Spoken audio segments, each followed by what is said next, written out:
ચલો જુઓ ધોરણ 9 વિષય ગણિત ચેપ્ટર 10 વર્તુળ સ્વાધ્યાય 10.5 નો ત્રીજો દાખલો. આપણે કાલે 10.5 નો પહેલો બીજો અને એની આગળની જે નોટ હતી જોઈતી. હવે આપણે 10.5 નો ત્રીજો દાખલો જોઈશું. પહેલો ને બીજો મેં કાલે કરાવી દીધો તો અને કાલે મેં તમને નોટ કરાવી હતી કે 10.5 માં જે વસ્તુ આવે છે એ કરાવી. હવે ત્રીજો દાખલો જુઓ શું કહે છે કે આપેલ આકૃતિમાં ખૂણો PQR 100 ડિગ્રી. પહેલા તો આપેલ આકૃતિ જે છે એ ડ્રો કરી દઉં.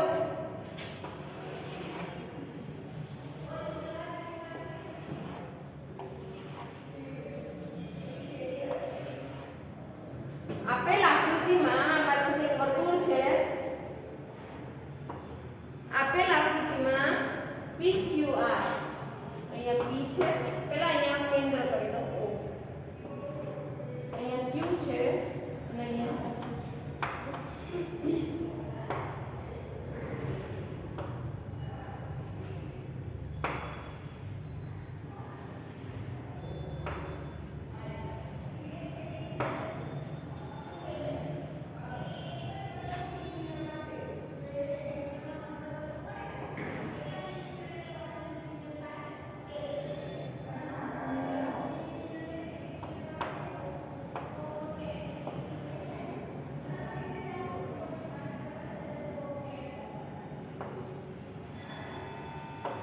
આકૃતિ તમને આપેલી છે.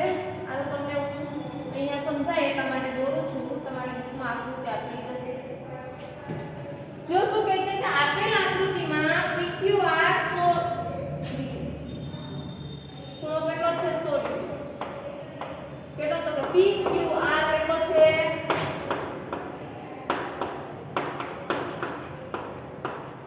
100 ડિગ્રી. શું કહે છે જ્યાં P, Q અને R એ O કેન્દ્રવાળા વર્તુળ પરના બિંદુઓ છે. O કેન્દ્રવાળા વર્તુળ પરના બિંદુઓ P, Q અને R છે. તો OPR શોધો. આ શોધવાનું કીધું છે આપણે. OPR સમજાય છે? અંદરનો ખૂણો કયો શોધવાનો કીધો છે? આ OPR. સોરી આ જે P છે ઈ શોધવાનો કીધો છે. ચલો જુઓ હવે આપણે પ્રમેય 10.8 માં જોયું હતું કે વિપરીત કોણ. શું જોયું હતું? જો 10.8 માં તમને કીધું હતું પ્રમેય 10.8 માં વિપરીત કોણ હોય ઈ હંમેશા એના જો આ કોણ છે જો અહીંયા આ વિપરીત કોણ ઈ હંમેશા આના કરતા ડબલ હોય. 100 ડિગ્રી કરતા કેવો હોય? ડબલ હોય. તો અહીંયા એમ લખી શકું કે ખૂણો POR is equal to ખૂણો PQR. આવું લખી શકું કે નહીં? તો ખૂણો POR મને કેટલો મળશે? અહીંયા લખી નાખજો પ્રમેય 10.8 પર. અહીંયા કેવો કોણ છે? વિપરીત કોણ.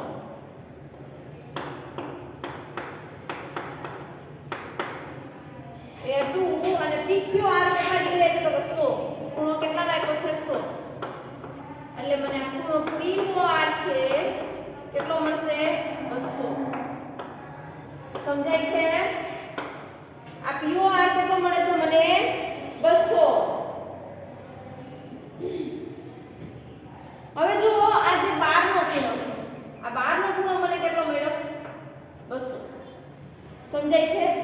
જો 12 નો મને 200 મળતો હોય તો આપણે એટલી તો ખબર છે કે જો આખે આખું રાઉન્ડ પૂરું થાય તો આ કેટલા ડિગ્રી હોય? 360 ડિગ્રી હોય. તો આ 12 નો 200 ડિગ્રી હોય. આ 12 નો ખૂણો O છે O એ 200 ડિગ્રી હોય. આ કેટલું ઘટે આપણી પાસે? આ 160 નું હોય. આમાં 160 એડ કરો એટલે કેટલું થઈ જાય? 360 થઈ જાય. 360 ડિગ્રી હંમેશા રાઉન્ડ હોય. સર્કલ કેટલા ડિગ્રી નું હોય છે? આ સર્કલ કેટલા ડિગ્રી નું હોય છે? 360 ડિગ્રી. મારી પાસે આટલું છે 200 ડિગ્રી નું છે તો આ ઉપરનું આટલું કેટલા ડિગ્રી નું હશે? 160 ડિગ્રી વધારે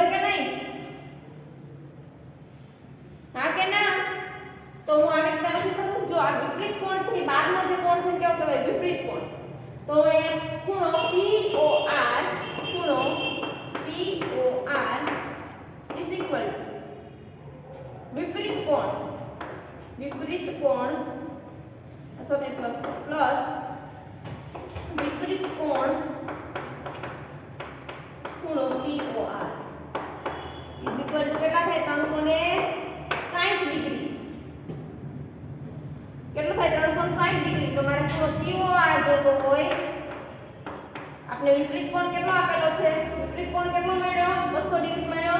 તો એને ઓલી સાઈડ જવા દો તો 360 ડિગ્રી માઈનસ 200 ડિગ્રી કરું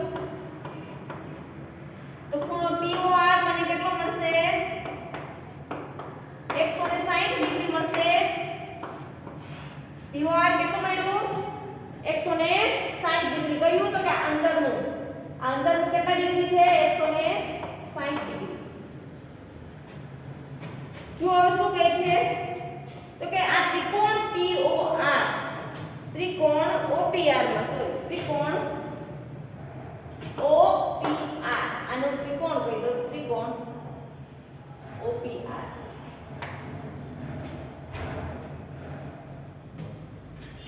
આઈએસ કરી દઉં છું આટલું.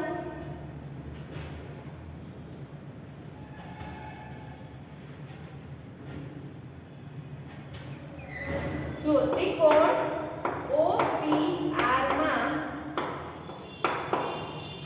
OPR માં આ બંને કઈ છે? ત્રિજ્યા. OR અને OP બંને કેન્દ્રથી વર્તુળના બિંદુ પર સુધીની શું છે? ત્રિજ્યા. OPR માં OP is equal to OR, OP is equal to OR. બંને શું છે? ત્રિજ્યા છે. શું છે? ત્રિજ્યા. અહીંયા લખી શકું કે ખૂણો OPR is equal to ખૂણો ORP કેવા છે? સરખા. ખૂણો ORP કેવા છે? સરખા. કારણ કે આ બે કેવી છે? ત્રિજ્યા છે, બે સેમ છે, એટલે OPR is equal to ORP કેવું છે? સરખા છે. બે ખૂણા કેવા છે? સરખા છે. હવે તમને એટલી ખબર હશે કે ત્રિકોણની હંમેશા OPR ત્રિકોણ છે તે કેટલું થાય? ત્રણેય ખૂણાનો સરવાળો કેટલો થાય? 180 ડિગ્રી થાય કે નહીં? OPR માં ખૂણો OPR એટલે કે આ ખૂણો પ્લસ આ ખૂણો એટલે કે ખૂણો ORP પ્લસ ખૂણો POR is equal to 180 degree. સમજાય છે? હવે આમાં બે ખૂણા તો સરખા છે. કેમ? તો કે OPR અને ORP આ બે ખૂણા સરખા છે, તો અહીંયા 2 OPR લખી શકો. 2 ખૂણો OPR પ્લસ POR આપણે આગળ મળેલું છે. POR કેટલું મળ્યું છે? 160 ડિગ્રી મળ્યું છે. આગળ આપણે આગળ શોધ્યું હતું આ POR અંદરનું 160 ડિગ્રી, કારણ કે બહારનો જે વિપરીત કોણ છે એ 200 ડિગ્રી મળ્યો હોય તો આખે આખું 360 ડિગ્રી નું થાય એટલે 160 ડિગ્રી મળે. 160 degree is equal to 180 degree. હવે મારે શોધવાનું છે OPR, એટલે હું 2 OPR ને કરતા બનાવું is equal to 180 degree minus 160 degree. હવે 2 ખૂણો OPR is equal to 20 degree થાય, તો અહીંયા ખૂણો OPR ઇઝ ઇક્વલ ટુ 20/2 લખીશ તો મને ખૂણો OPR કેટલો મળશે? 10 ડિગ્રી. કેટલું મળશે? 10 ડિગ્રી. આ છે આપણો જવાબ. સમજાય છે? જોઈ લો એકવાર. બધાએ પોતાની બુકમાં ફરજિયાત લખવાનું જ છે.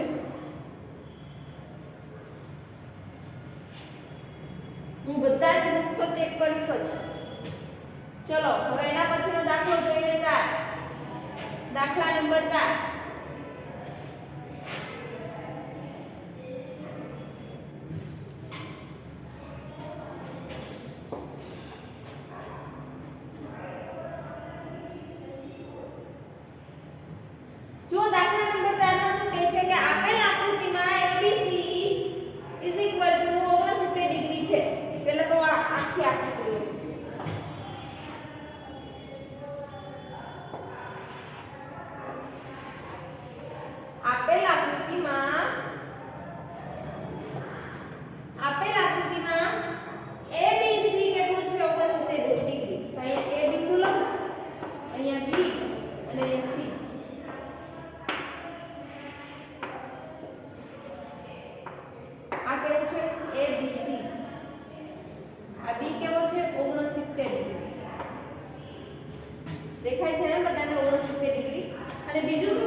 શોધો. હવે અહીંયા BDC તમારે D બિંદુ અહીંયા લેવો. આકૃતિ તમને આપેલી જ હશે, તમારે શોધવાનું છે. આકૃતિમાં તમારે એવું જ જોવાનું કે મેં મામા અમને કેમ ખબર પડશે કે આકૃતિ આમ દોરવી, તો કે આકૃતિ તો કેમ છે, તો કે આપેલી જ છે. હવે જુઓ તમને B અને C આપેલા છે, શોધવાનું શું છે, તો કે BDC શોધવાનો છે. શોધવાનું શું છે, ખૂણો BDC કે આ શોધવાનું છે. હવે આપણે જુઓ પ્રમેય એક આપણે જોયું તો કે વૃત્તખંડ સાથે બનાવેલા ખૂણા સરખા હોય છે, સમાન હોય છે. જુઓ 10.9 માં જોયું તો કે એક જ વૃત્તખંડમાં આવેલા ખૂણાઓ સમાન હોય છે. જો આ એક જ વૃત્તખંડમાં આવેલા ખૂણાઓ કેવા હોય છે, સમાન. તો જો એ મળી જશે આપને, તો એના જેવો શું હશે, D હશે. કારણ કે આ વૃત્તખંડ એક જ વર્તુળમાં આવેલા વૃત્તખંડ, તો કે આ વૃત્તખંડ અને આ વૃત્તખંડ બંને સાથે ખૂણો કોણ બનાવે છે, તો કે એક ખૂણો અહીંયા બને છે અને એક ખૂણો અહીંયા બને છે. આ બેમાંથી એક ખૂણો આપણે ગોતી લઈએ એટલે આપણે આ મળી જશે, સમાન જ હોય. જો ત્રિકોણ ABC માં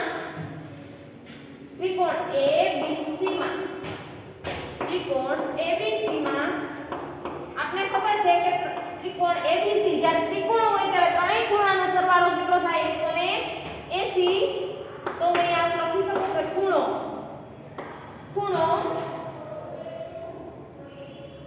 ABC પ્લસ ખૂણો BAC અને ખૂણો પ્લસ પછી ખૂણો ACD. ત્રણ ખૂણા આવી ગયા ઇઝ ઇક્વલ ટુ 180 ડિગ્રી. હવે આપણી પાસે બે ખૂણા તો છે, ક્યાં, તો કે B અને C.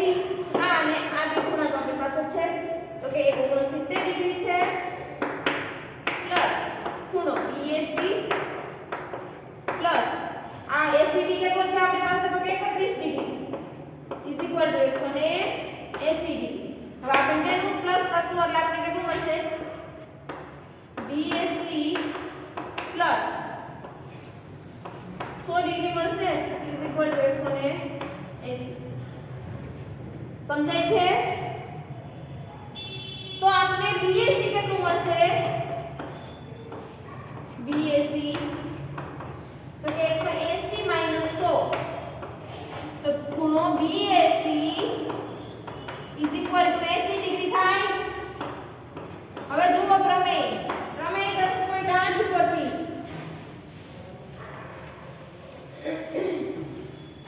10.8 ઉપરથી હું લખી શકું, એ લખો પ્રમેય 10.8 પરથી ખૂણો BAC ઇઝ ઇક્વલ ટુ ખૂણો BDC. એટલે આપણે ખૂણો BDC કેટલું મળી જશે, 80 ડિગ્રી મળી જશે. સમજાઈ ગયો? આપણો જવાબ આવી ગયો. ખૂણો BDC શોધવાનું કીધું તો કેટલો મળી ગયો, 80 ડિગ્રી.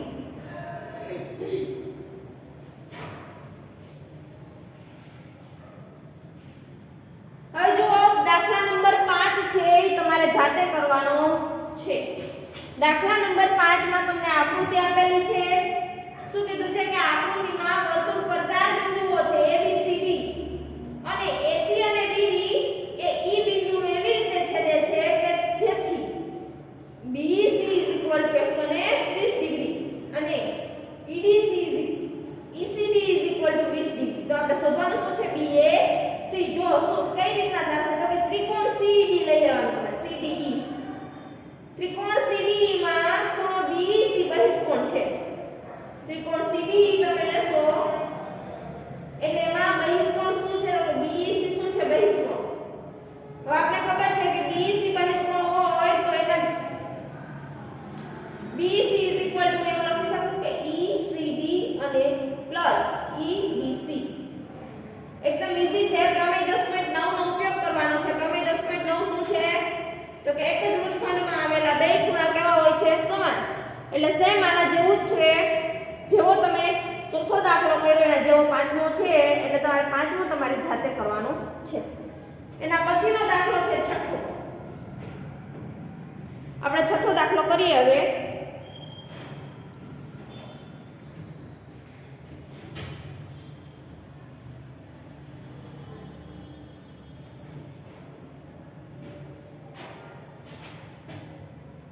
જો છઠ્ઠા દાખલામાં શું કહે છે કે ચક્રીય ચતુષ્કોણ ABCD ના વિકર્ણો E બિંદુએ છેદે છે. હું એક રાઉન્ડ કરીશ. દાખલા નંબર 6 કરવાનો છે. પાંચમો તમારે કરવાનો છે દાખલા નંબર 6.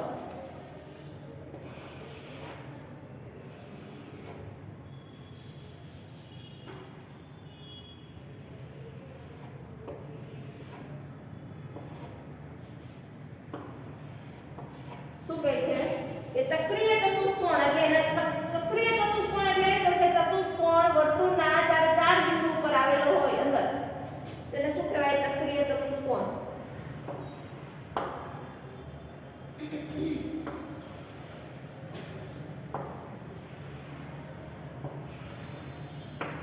A B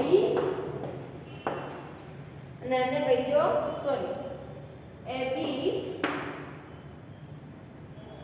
CD ના માટે ક્યાં છેદે છે તો કે વિકર્ણ બિંદુ E સાથે. E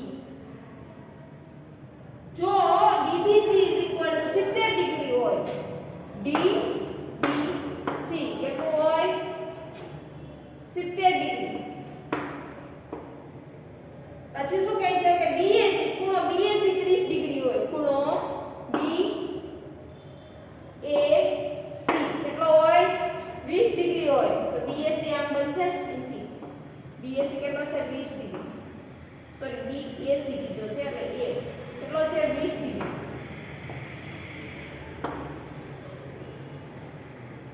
તો ખૂણો BCD શોધો અને ખૂણો BCD શોધવાનો કીધો. ખૂણો BCD એટલે આપણે શોધવાનું શું કીધું આ C શોધવાનો કીધો. અને AB BC તો ખૂણો ECD શોધો. હવે AB BC તો ખૂણો ECD શોધો. ECD એટલે આપણે જો આ ખૂણો BCD શોધશું એટલે આપણે ECD શોધવો જ પડશે. સમજાય છે? તો ચાલો લખો ખૂણો DAC પ્રમેય 10.9 શું કહે છે તો કે એક જ વૃત્તખંડમાં આવેલા ખૂણાઓ કેવા હોય છે સરખા. તો ખૂણો DAC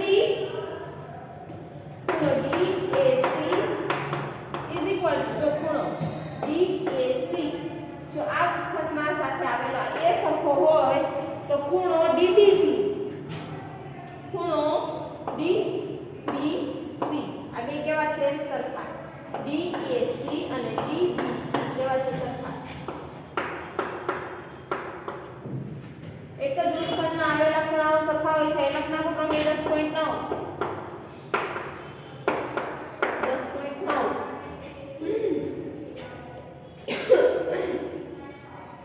તો આપણે ખૂણો DAC કેટલું આપ્યું છે 70 ડિગ્રી આપ્યું છે. ખૂણો DAC કેટલું આપ્યું છે 70 ડિગ્રી. સોરી ખૂણો DBC આપણે કેટલું આપ્યું છે સોરી ખૂણો DBC આપણે 70 ડિગ્રી આપ્યો છે. તો ખૂણો DAC બરાબર શું થશે 70 ડિગ્રી થશે. ખૂણો DBC આપણે કેટલો આપ્યો છે 70 ડિગ્રી એટલે DAC આપણે મળી જશે DAC એનો મતલબ આ આપણે મળી ગયો કેટલો તો કે 70 ડિગ્રી મળી ગયો. હવે જો હવે BAD ખૂણો BAD ખૂણો BAD ખૂણો BAD આગળ ખૂણો BAD is equal to ખૂણો BAD is equal to ખૂણો BAC plus DAC. BAC plus ખૂણો DAC. BAC plus DAC. કારણ કે આપણે આ બે અહીંથી આટલો અને અહીંથી આટલો આ બે આપણે જોવા પડશે કે નહીં. તો BAD તો આપણે બે ખૂણા આપેલા છે 30 ડિગ્રી આપેલો છે. જુઓ BAC છે BAC છે એ 20 ડિગ્રી આપેલો છે આપણે સોરી એ 20 નહીં 30 આવશે સોરી મને લખવામાં 30 ડિગ્રી આપેલો છે અને DAC આપણે 70 ડિગ્રી મળ્યો છે.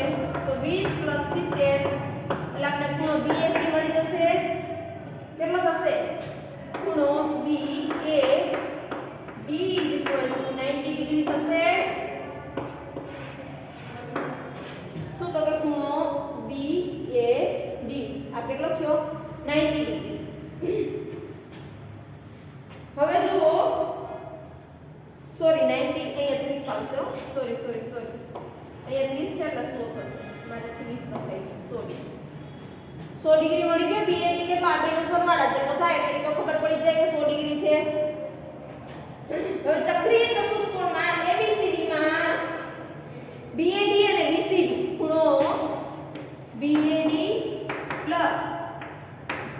પ્લસ ખૂણો BDC is equal to 180 ખૂણો BAD પ્લસ ખૂણો BDC કેવું થયું 100 BCD એટલે સામસામેના ખૂણા કેવા હોય આપણે આગળના ચતુષ્કોણનું ચેપ્ટર તમે ભણ્યા એમાં જોઈ જશે કે સામસામેના ખૂણાનો સરવાળો કેટલો હોય 180 તો BAD આપણી પાસે કેટલું છે 100 ડિગ્રી પ્લસ BCD શોધીએ આપણે એટલે 180 ડિગ્રી તો આપણે ખૂણો BCD કેટલો મળશે 100 - 80 કરીએ 180 કરીએ એટલે 80 ડિગ્રી મળશે શું મળી ગયું આપણે આ તો કે BCD મળી ગયો પણ હજી આપણે શું શોધવાનું છે ECD શોધવાનું એટલે આ તો આખો ખૂણો મળ્યો છે 80 ડિગ્રી પણ આ કેટલો ખૂણો છે એ જોવાનું છે અહીંયા સુધી બધા લખી નાખ્યું હવે ત્રિકોણ ABC માં હવે શું કહે છે કે ત્રિકોણ ABC માં AB BC છે આટલું ઇરેઝ કરી નાખું છું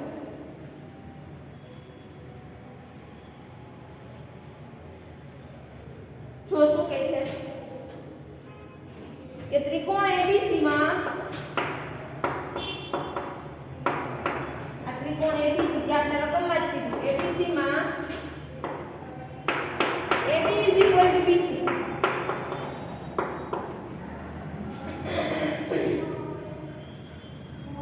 AB BC ABCD માં AB BC હોય તો BAC અને BCA કેવું હોય એક સરખું હોય ખૂણો BAC ખૂણો BCA કેવા થયા સરખા તો ખૂણો BAC આપણી પાસે કેટલો છે 30 ડિગ્રી એટલે આપણી પાસે ખૂણો BCA કેટલો આવશે એના બદલે પછી આપણે BCA મળી ગયો કેટલો તો કે 30 ડિગ્રી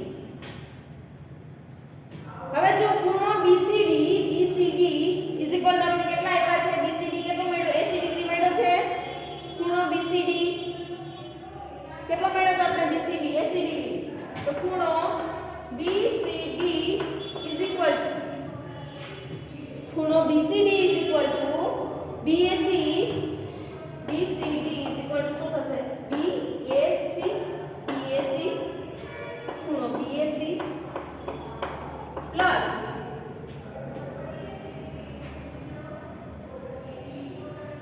ACD ખૂણો ACD ખૂણો ACD અને ખૂણો BCA આ બેને પ્લસ કરીએ ત્યારે ખૂણો આ બેને પ્લસ કરીએ ત્યારે ખૂણો BCD બને એટલે શું કીધું ખૂણો BCA અને ખૂણો ACD સમજાય છે આ બેને અડધા અડધા કર્યા છે આ આપણે કેટલો મળ્યો છે BCD 80 ડિગ્રી મળ્યું is equal to BCD કેટલું મળ્યું તો તમને 80 ડિગ્રી ખૂણો BCA કેટલો છે BCA આપણે આગળ કેટલો મળ્યો ખૂણો BCA 30 ડિગ્રી પ્લસ ખૂણો ACD કેટલો હશે તો ખૂણો ACD is equal to 50 degree થાય કારણ કે 80 માંથી 30 માઈનસ થાય એટલે જે આપણે શોધવાનું કીધું કારણ કે ACD is equal to ECD થાય કે નહીં એટલે અહીંયા ખૂણો ACD is equal to ખૂણો ECD એટલે આપણે અહીંયા ખૂણો ECD is equal to 50 degree મળી ગયો જે આપણે જવાબ છે સમજાય છે ઓકે, અહીંયા દાખલા નંબર 6 પૂરો થાય છે અને આગલા લેક્ચરમાં આપણે દાખલા નંબર 7 થી જોશું. દાખલા નંબર 7, 8, 9, 10 અને 11, 12 એટલા દાખલા આપણે બાકી છે એટલે એ આપણે આગલા લેક્ચરમાં જોઈશું.